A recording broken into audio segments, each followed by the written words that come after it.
الحمد لله رب العالمين والعاقبة للمتقين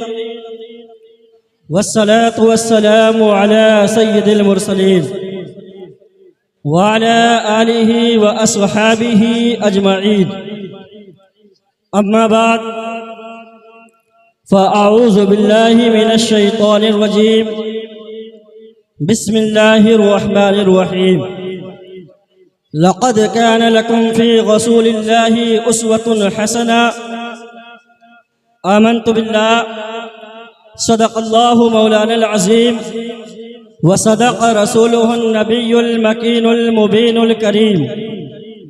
ونحن على ذلك لمن الشاهدين والشاكرين، والحمد لله رب العالمين. اعلی حضرت عظیم البرکت مجدد دین و ملت، کنز الکرامت، جبل الاستقامت، غواص بحر معرفت، سیدی سرکار اعلی حضرت ارشاد فرماتے ہیں، سرور کہوں کہ مالک و مولا کہوں تجھے، سرور کہوں کہ مالک و مولا کہوں تجھے، باغ خلیل کا گل زیبا کہوں تجھے، باغ خلیل کا گل زیبا کہوں تجھے. اور تیرے تو وصف عیب تنائی سے ہے بری، تیرے تو وصف عیب تنائی سے ہے بری، حیران ہوں میرے شاہ میں کیا کیا کہوں تجھے، حیران ہوں میرے شاہ میں کیا کیا کہوں تجھے. اور لیکن رضا نے ختم سخن اس پہ کر دیا، لیکن رضا نے ختم سخن اس پہ کر دیا، خالق کا بندہ خلق کا آقا کہوں تجھے، خالق کا بندہ خلق کا آقا کہوں تجھے. محترم حضرات، آئیے ہم اور آپ مل کر کے انتہائی عقیدت و محبت کے ساتھ مصطفیٰ جان رحمت، شمع بزم ہدایت، شہر یار ارم، نوبہار شفاعت، کعبے کے بدر الدجا، طیبہ کے شمس الضحا، احمد مجتبی محمد مصطفیٰ صلی اللہ تعالی علیہ وسلم کی مقدس بارگاہ میں درود پاک پڑھیں. اللہم صلی علی سیدنا و مولانا محمد وبارک وسلم. صلو علیہ صلاۃ و سلاما علیک یا رسول اللہ صلی اللہ تعالی علیہ وسلم. حضرات محترم، یہ ماہ مبارک شعبان المعظم کا مبارک مہینہ ہے، اور انشاءاللہ جمعرات کا دن گزار کر کے جو جمعرات کی آنے والی شب ہوگی اس دن شب برات ہے. حضرات محترم، ابھی میں نے جس آیت مبارکہ کی تلاوت کیا، اللہ تبارک و تعالی قرآن کریم میں ارشاد فرماتا ہے، لقد کان لکم فی رسول اللہ اسوۃ حسنہ. بے شک نبی کریم صلی اللہ تعالی علیہ وسلم کی زندگی ہمارے لیے نمونہ عمل ہے. حضرات محترم، حضرت علی رضی اللہ تعالی عنہ سے مروی ہے، اللہ کے نبی سید عالم صلی اللہ تعالی علیہ وسلم نے ارشاد فرمایا، جب شعبان کی 15ویں شب ہو تو اس رات قیام کرو، کیونکہ اس رات اللہ تبارک و تعالی کی تجلی غروب آفتاب کے وقت سے آسمان دنیا پر ظاہر ہوتی ہے، اور اللہ تبارک و تعالی فرماتا ہے کوئی میرا بندہ بخشش مانگنے والا کہ میں اسے بخش دوں، ہے کوئی میرا بندہ رزق مانگنے والا کہ اسے رزق عطا کروں، ہے کوئی مصیبت زدہ کہ اسے مصیبت سے چھٹکارا دے دوں، ہے کوئی فلا حاجت والا کہ اس کی حاجت کو پوری کروں، یہاں تک کہ صبح ہو جاتی ہے. حضرات محترم، تو پتہ یہ چلتا ہے یہ رات بڑی ہی رحمت والی رات ہے،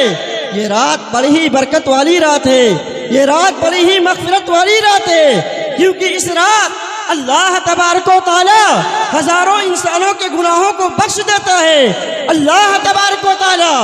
آسمان دنیا سے فرماتا ہے، ہم تو مائل بکرم ہیں کوئی سائل ہی نہیں، ہم تو مائل بکرم ہیں کوئی سائل ہی نہیں، راہ دکھلائے کسے رہ روے منزل ہی نہیں، راہ دکھلائے کسے رہ روے منزل ہی نہیں. تو حضرات محترم، تو جو لوگ ایسی راتوں کو یاد الہی میں گزارتے ہیں، ان کے لیے اللہ تبارک و تعالیٰ کا ارشاد ہوتا ہے۔ اللہ تبارک و تعالیٰ قرآن کریم میں ارشاد فرماتا ہے اولئک علیہم صلوات من ربہم ورحمہ، ان پر اللہ تعالیٰ کی رحمتیں نازل ہوتی ہیں اور ان پر اللہ تعالیٰ کی برکتیں نازل ہوتی ہیں۔ حضرات محترم، ترمذی شریف کی حدیث پاک ہے، حضرت عائشہ صدیقہ رضی اللہ تعالی عنہا سے مروی ہے، آپ بیان فرماتی ہیں کہ ایک رات میں نے اللہ کے نبی سید عالم صلی اللہ تعالی علیہ وسلم کو نہ دیکھا، پھر مجھے اللہ کے نبی سید عالم صلی اللہ تعالی علیہ وسلم مدینہ منورہ کے قبرستان میں ملے تو اللہ کے نبی سید عالم صلی اللہ تعالی علیہ وسلم نے ارشاد فرمایا، اے عائشہ، کیا تمہیں اس بات کا ڈر تھا کہ اللہ اور اس کا رسول تم پر ظلم کرے گا؟ حضرت عائشہ عرض کرتی ہے، یا رسول اللہ صلی اللہ تعالی علیہ وسلم، میرا خیال یہ تھا کہ آپ ازواج مطہرات میں سے کسی کے پاس تشریف لے گئے ہیں۔ اس کے بعد اللہ کے نبی نے ارشاد فرمایا، اللہ تبارک و تعالی شعبان کی 15ویں شب کو آسمان دنیا پر نزول فرماتا ہے، بس قبیلہ بنو کلب کی بکریوں کے بالوں سے بھی زیادہ گناہگاروں کے گناہوں کو بخش دیتا ہے۔ حضرات محترم، اس حدیث پاک سے پتہ چلتا ہے شب برات میں 15ویں شب کو اولیاء اکرام کے مزارات مقدسہ پر حاضری دینا، اپنے مرحومین کی قبروں پر جانا، یہ نبی کریم صلی اللہ تعالی علیہ وسلم کی سنت ہے۔ حضرات محترم، اگر قبروں پر جانا بدعت ہوتا، جو شرک و بدعت کے فتوے لگتے ہیں، تو اللہ کے نبی سید عالم صلی اللہ تعالی علیہ وسلم مدینہ منورہ کے قبرستان میں تشریف نہ لے جاتے، بلکہ قبروں پر جانا، اولیاء اکرام کے مزارات مقدسہ پر حاضری دینا شرک و بدعت نہیں ہے، بلکہ نبی پاک صلی اللہ تعالی علیہ وسلم کی سنت ہے۔ حضرات محترم، حضرت عائشہ صدیقہ رضی اللہ تعالی عنہا سے مروی ہے، اللہ کے نبی سید عالم صلی اللہ تعالی علیہ وسلم نے ارشاد فرمایا، اے عائشہ، کیا تمہیں معلوم ہے کہ اس رات میں کیا ہوتا ہے؟ اللہ کے نبی ارشاد فرماتے ہیں، اے عائشہ، جو بچہ پیدا ہونے والا ہوتا ہے وہ اسی رات میں لکھا جاتا ہے، جو بچہ ہلاک ہونے والا ہوتا ہے وہ اسی رات میں لکھا جاتا ہے، اور لوگوں کے عمل اسی رات میں اٹھائے جاتے ہیں اور ان کے لیے اسی رات میں رزق اترتا ہے۔ حضرات محترم، آپ سوچئے کہ ایسی رات جس میں مرنے اور پیدا ہونے والے کی فہرستیں اور ان کے عمل اٹھائے جا رہے ہوں اور ان کے لیے رزق اترتا ہو، اس رات کی اہمیت سے کون انکار کر سکتا ہے؟ تو حضرات محترم، ہمارے لیے ضروری ہے کہ جب یہ رات آئے تو ہم اس رات میں اللہ تبارک و تعالیٰ کی عبادت کریں، تسبیح و تہلیل بیان کریں، اللہ تبارک و تعالیٰ کی پاکی بیان کریں، تاکہ جب ہمارے اعمال اٹھائے جا رہے ہوں تو ہم یاد الہی میں مشغول ہوں، کیونکہ اس رات اللہ تبارک و تعالیٰ لاکھوں انسانوں کے گناہگاروں کو گناہوں کو بخش دیتا ہے۔ اسی لیے اس رات کا نام شب برات ہے، یعنی یہ چھٹکارے والی رات ہے۔ حضرات محترم، تو اس رات کو چاہیے کہ ہم اور آپ اللہ تبارک و تعالیٰ کی عبادت کریں، اللہ تبارک و تعالیٰ کی بارگاہ میں سجدہ ریز ہوں، اللہ تبارک و تعالیٰ کی بندگی کریں۔ یقیناً اگر ہم سچے دل سے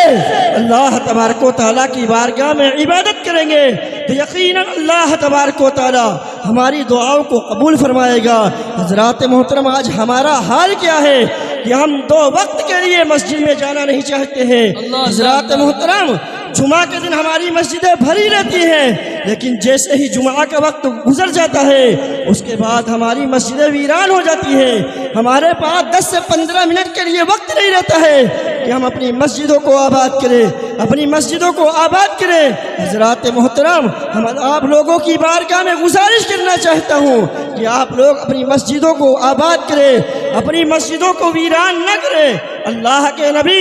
سید عالم صلی اللہ تعالی علیہ وسلم کی حدیث پاک ہے، اللہ کے نبی نے ارشاد فرمایا ان اول ما یحاسب بالعبد یوم القیامہ، روز محشر اگر کسی چیز کے بارے میں سوال کیا جائے گا، کسی چیز کے بارے میں پوچھا جائے گا، وہ نماز کے بارے میں سوال کیا جائے گا، نماز کے بارے میں پوچھا جائے گا۔ حضرات محترم، آج اگر ہماری ماں بہنوں سے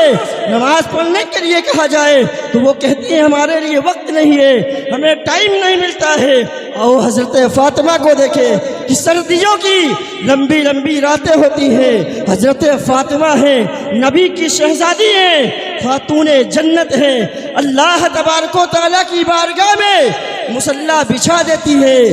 رات کا ایک حصہ گزر جاتا ہے، نصف رات گزر جاتی ہے، یہاں تک کہ رات کا تیسرا حصہ گزر جاتا ہے، مؤذن صبح کی اذان دے دیتا ہے، حضرت فاطمہ کا بھی پہلا سجدہ مکمل نہیں ہوتا ہے۔ حضرت فاطمہ رضی اللہ تعالی عنہ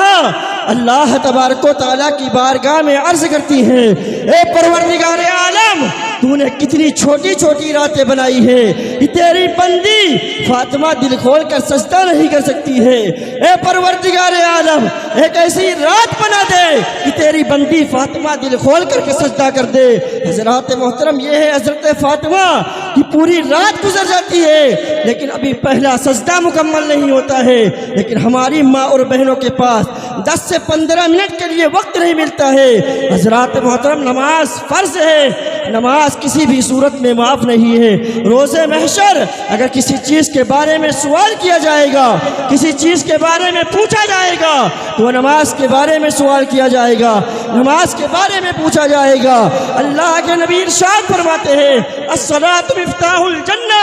نماز جنت کی کنجی ہے۔ اللہ کے نبی ارشاد فرماتے ہیں قرۃ عینی بک فی الصلاۃ، نماز میری آنکھوں کی ٹھنڈک ہے۔ تو حضرات محترم،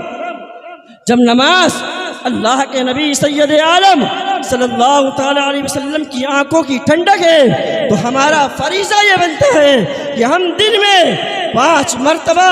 اللہ تبارک و تعالیٰ کی بارگاہ میں حاضر ہو، اللہ تبارک و تعالیٰ کی بارگاہ میں سجدہ ریز ہو اور اللہ تبارک و تعالیٰ کی بارگاہ میں دعا کرے مولا ہمارے گناہوں کو معاف فرما۔ اگر اللہ تبارک و تعالیٰ کی بارگاہ میں ہم سچے دل سے توبہ کریں گے تو یقیناً اللہ تبارک و تعالیٰ ہماری توبہ کو قبول فرمائے گا۔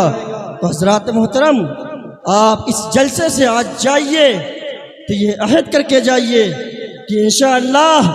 آج سے ہم 5 وقتہ نمازوں کی پابندی کریں گے اور جھوٹ بولنے سے پرہیز کریں گے، حرام کاموں سے باز آئیں گے۔ جن جن کاموں کو اللہ کے نبی سید عالم صلی اللہ تعالی علیہ وسلم نے کرنے کا حکم فرمایا ہے، ہم اور آپ ان کاموں کو کریں گے۔ جن کاموں کو اللہ کے نبی نے منع فرمایا ہے، ہم اور آپ ان کاموں سے باز آئیں گے۔ آج لے ان کی پناہ، آج مدد مانگ ان سے، آج لے ان کی پناہ، آج مدد مانگ ان سے، پھر نہ مانیں گے قیامت میں اگر مان گیا۔ اور انہیں جانا، انہیں مانا، نہ رکھا غیر سے کام، للہ الحمد میں دنیا سے مسلمان گیا۔ استغفر اللہ ربی من کل ذنب واتوب الیہ وما علینا الا البلاغ۔ السلام علیکم۔